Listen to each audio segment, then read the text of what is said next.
Hello and welcome to CMC Markets Trading Outlook for the week of November the 2nd, 2015. My name is Colin Sadzinski, Chief Market Strategist. There's a ton of news coming out this week and a lot of things going on in the markets. So what we're going to talk about today primarily is seasonality and stimulus and how through a big data week this could impact trading in gold, crude oil, as well as stocks and currencies. There's a couple of big themes that really started to play out over the last week or so that I think are going, and really the last month, that I think could really have a big impact on trading as we move into November.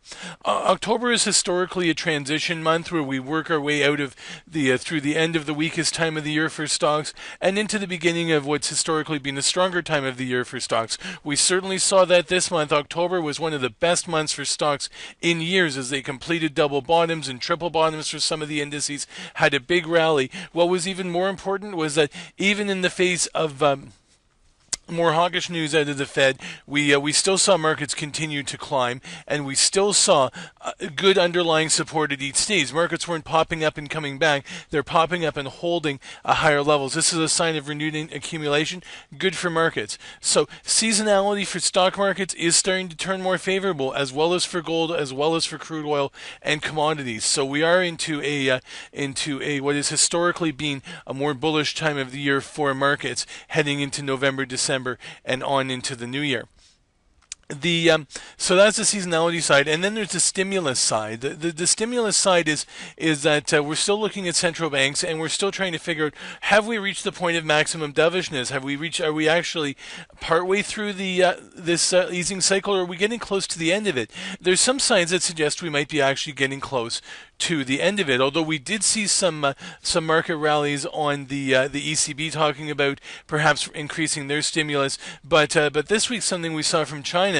Chinese markets didn't go up when the PBOC cut rates. The U.S. markets went up when the Fed went more hawkish and said they're going to raise rates. So we're working through a transition on how the markets are reacting to monetary policy as well. For pretty much the last 5-7 years, it's been that any news that looked dovish for central banks was seen as a positive for stock markets. That's now flipped on its head. Hawkish news is now being seen as positive for stock markets. Why is that? Because hawkish news is a sign that that economies are strong enough to withstand higher interest rates, that emergency measures aren't needed anymore, and that's important because it's been 7 or 8 years now, and the impact of ongoing and increasing quantitative easing is having a smaller and smaller effect as time goes on. So at some point, if the economies aren't strong enough to support a normalization of interest rates after 7 or 8 years, people are starting to ask the question, well, what's wrong? Not what's right, and not more stimulus isn't the answer anymore. It's why hasn't all this stimulus we've had working? So fortunately, the Fed did come out and basically say that the U.S. is continuing to grow, and that things are looking up, and that they're looking to start raising interest rates likely as soon as December. The Chicago PMI that came out on Friday also had a big uptick. And here's something I think that might have happened, and we've been thrown off a bit by some of the data, is that everybody was expecting the Fed to raise interest rates in September, and they didn't. I think that Main Street had already started to price in an increase. That's why you saw drop off in employment in August and September, drop off in a number of other indicators through September. I think Main Street was reacting and anticipating that the Fed was going to raise rates in September. Now, they haven't yet, but already the start of interest rate increases in the U.S. has likely already worked its way into the economy, whether through management decisions or through the higher U.S. dollars, so that even now, if we head into December, we could still see markets continue to move up as people become more confident in the strength of the underlying U.S. economy. It's not unusual. Back in 2004, when the Fed started raising interest rates, the jobless claims plunged for about 2 months around the first increase, and then they started going back up again. So we are in a situation where we may have seen a 2-3 month hiccup here in the economy around the expectations of a September rate hike, but then now we may be working through that and starting to go forward again. So we'll be keeping an eye on that. And why is that important? Because now we're heading into a big week for data. So in particular, the highlight will be, no doubt, U.S. nonfarm payrolls on Friday, ADP payrolls on Wednesday. We did have a crunch in employment in August and September. The last U.S. employment report was pretty dismal. September jobs were slow, and there were big downward revisions to August. Let's see what happens this time. Did jobs start to bounce back back in October. Chicago PMI suggests that the U.S. economy might have started to bounce back in October. We'll get a better idea when we get the national PMI number comes out on Monday. And, by the way, for people that want to trade on the weekend, we actually kick off purchasing managers' reports and a number of other data announcements from China, Australia, Japan all come out. China starts on Saturday, but then there's a whole flurry of them between about 5 p.m. and 9 p.m. Eastern Time on Sunday. That's 2 to 5 p.m. on the 2 to 6 p.m. out on the West Coast. So there is opportunities to start trading this week as early as Sunday. If you're watching this later and you did miss it, there's still a ton of opportunities in the markets this week. There's so many earnings and other announcements and economic data. I can't even begin to get to it all. So I'm just going to briefly mention some of the highlights here. So as I said, Sunday Monday is global purchasing managers. Monday night is a Australia interest rate decision. They're not expected to change, even though there's some kicking around. Could the RBA cut again? It's looking like people are thinking that they probably won't. Tuesday is a little bit of a quieter day. We do, towards the end of the day, get New Zealand employment and start to get service PMI for Asia-Pacific countries. Wednesday, ADP payrolls are big. U.S. and Canada trade balance. I'll remember, the U.S. trade worries about the U.S. trade balance had knocked the stock market back a month ago, so we'll keep an eye on that one. The advanced goods was not as bad this time around, so we'll see if that improvement bears out in the full figures as well. Poland interest rate decision, no change expected. Service PMI, and Wednesday is a big day for Fed comments. The Fed's blackout is off now, and they are able to go out and start talking again. On Wednesday, we get Yellen testimony, talk from Dudley, Fisher, the big three at the Fed, Brainerd, another one of the permanent governors, and Harker, who's the new president at the Philadelphia Fed. They're all out talking. This will give us give them another chance to confirm that they have taken a more hawkish shift, and whether or not they're still looking for an interest rate increase in December this actually ahead of the payrolls. It's after ADP payrolls, before non-farm payrolls. We'll see what they have to say. Thursday brings interest rates, central bank meetings for the UK and Norway. Some talk about out of Europe. ECB President Draghi talks. That'll be important because we've seen some contention and some disagreement among ECB and EU officials over whether or not more monetary stimulus is actually needed or not. We'll see if he sets the record straight on that one. More Fed speakers, U.S. jobless claims, and then we kick off with the big news on Friday, the U.S. and Canada employment reports. So it's a huge week for economic news. In terms of earnings, some of the big names. Tuesday night, we get Tesla Motors. Wednesday is a big day as well. We get Facebook after the close, Time Warner, Qualcomm, and we start getting into the big insurers, MetLife, Prudential. Thursday, more tech with Symantec, and in the movies and entertainment side, we get Walt Disney. Walt Disney could be quite interesting with the how they did during the summer blockbuster season, and any guidance they want us to talk about the upcoming new Star Wars movie and how they think that's going to go. The advanced ticket sales have been huge. They were breaking down computer systems, so it'll be interesting to see what Disney has to say about all of that.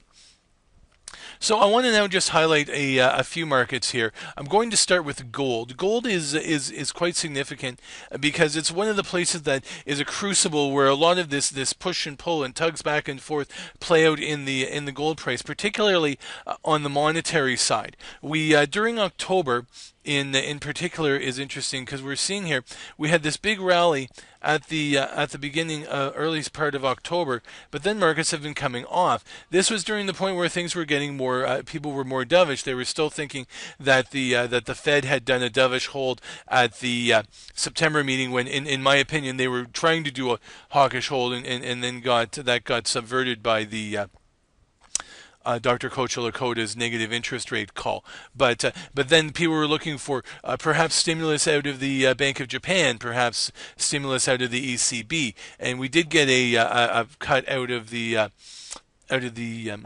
PBOC, People's Bank of China. But it looks to me like we've hit the point of maximum dovishness, and now the gold has actually started to come back down again.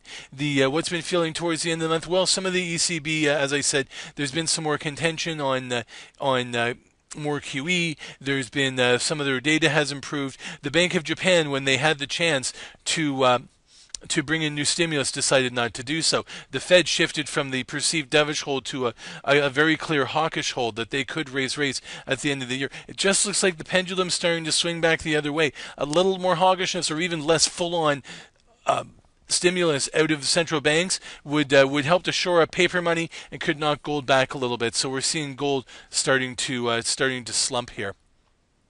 Another thing we're seeing is moves in stock markets, and I'll talk to that, and I'll just show a couple here. I'm going to show the U.S., Europe, Germany, and Japan as examples. So here we've had this big sideways trend. We had a big drop off in August when everybody followed China down. Then we had a double bottom, and we've been off to the races for the last month. And what's important about this, I'm just going to go to a little shorter time horizon on this chart and blow it up here. Look at this. We're getting a step pattern. Rally, consolidation at higher levels. Rally, higher level. Rally, higher level. This is a sign of underlying accumulation. After we get these pops, they're not just short covering. We are getting new interest because when they come back, they're not just falling right back down like we did back here in September, right? We had a pop and we dropped back. Now we get pops and we're not dropping back anymore. So that tells me that we're getting good underlying accumulation. Now, in a number of major indices, we are getting overbought on the RSI. So what does that mean? It means we'll probably go sideways over the course of this week unless we get a major surprise in the data that's enough to kick the Fed or one of the other central banks off of their current course. So we could see some consolidation here, but generally speaking, we're still in a uptrend here for the Dow. We're hanging around 17,750. Next big one is around 18,000, and we're continuing to work our way from there.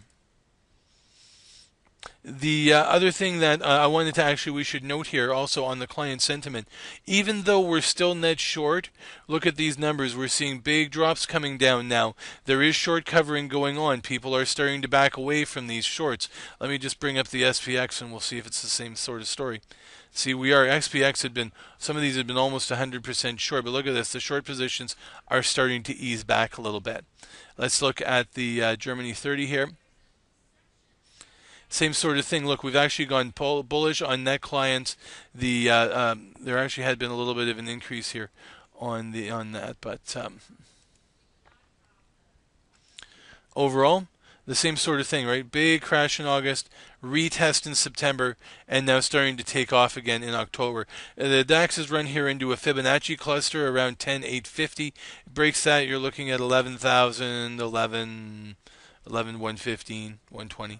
So this is working. And the important thing is that we're leveling off here as well when we look at the RSI. We've gotten overbought, but we're not really crashing back down. We're leveling off and going sideways, and that also says to me that the underlying momentum of the market and the strength is still there. I'm just also going to show the Hong Kong market because I think it's quite significant to see where China's going. Something to watch here. So in the case of the Chinese markets, 1, 2, triple bottom, we've rallied, and now we're just consolidating here at a higher level. But we are seeing a bit of softness in China. The RSI for the Hang Seng's gone back under 50, so we could be getting in for a little bit of a deeper correction in these markets, particularly if we do see the PMI numbers disappoint early in the week. Let's pick up now and take a quick look at a few currency pairs before we wrap up for the week here. We've got we'll start with Eurodollar. Eurodollar has the potential to be particularly active again right through the week with a lot of data here. We had a double bottom back in the spring. It's been quietly working its way higher. In August here we had a spike up and a failed breakout. We were continuing to form an ascending triangle base, but look at this. It's broken lower again on this speculation of a more dovish stimulative ECB. If, however, we see signs that may not be the case, we could see it rebound. But otherwise, here, keep an eye on around this 110 level is quite significant. I'm going to look at dollar pound as well.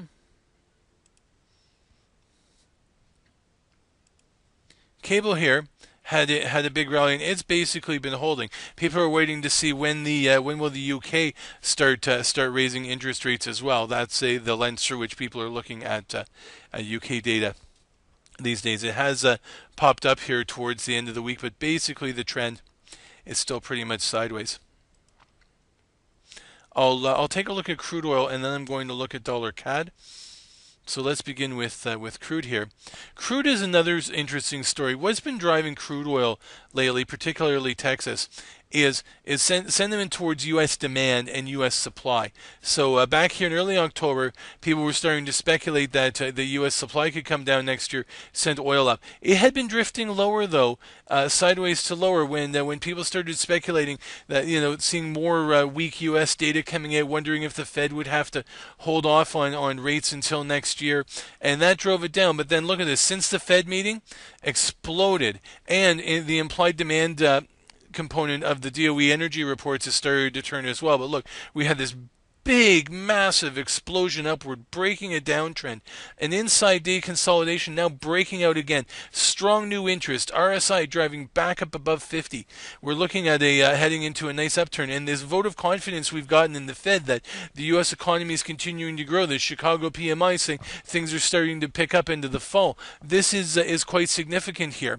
One other thing, by the way, quick aside about September we want to watch for is that we might have to take some of the September data with a grain of salt, because Labor Day in North America was very late this year. It was about as late as it comes. That meant the whole summer dragged into the first half of September, and it was really only the middle of September by the time you got past the last week of summer and the first week of school. You were almost halfway through the month already in September, so that could have been a drag on data as well. October, it looks as though we may start to see an upturn, and that's what we're looking for this week in the U.S. data, confirmation that we are starting to see an upturn again in October. Let's see if we get it.